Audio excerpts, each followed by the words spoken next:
In today's video, I'm going to teach you how to remove Steam trade hold. If you've ever tried to trade and been hit with a delay, that's the trade hold doing its job. It's a security measure to protect accounts and items from unauthorized access. The key to removing that delay for future trades is getting your account fully secured and verified. Start by opening the Steam app on your computer and signing into your account. Head to the Settings menu, then open the Security section. Here, make sure Steam Guard is turned on. Steam Guard is Steam's built-in layer of protection, and the most important part for trading is the Steam Guard mobile authenticator. Next, add the mobile authenticator using the Steam app on your phone. Open the app, go to the Steam Guard area, and choose to add the authenticator. You'll be prompted to link a phone number and confirm it with an SMS code. Once enabled, your phone will generate login codes and let you confirm trades directly, which is exactly what Steam requires to lift trade holds on future transactions. After you enable the mobile authenticator, there is a required 7-day validation period. During this time, trade holds still apply.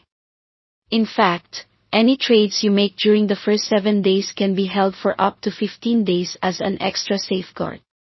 That's expected behavior and doesn't mean you set anything up incorrectly. While you wait, confirm your email address and your phone number in your Steam account settings. Make sure both show as verified. Verified contact info strengthens your security and meets Steam's requirements for trading without delays. When you've completed those checks, restart the Steam app so all your updated security settings are applied. A quick restart ensures the client syncs with your new authenticator status and verification details. Once the 7-day period has passed and the Steam Guard mobile authenticator is active, your future trades will no longer have a trade hold. You'll confirm trades from your phone, and items will move without the usual waiting period, as long as your security remains in place. To recap the flow, enable Steam Guard, add the mobile authenticator on your phone and confirm it via SMS, verify your email and phone in your account settings, restart the Steam app, and wait out the 7-day validation. After that, your trades should process without delay. Thanks for watching.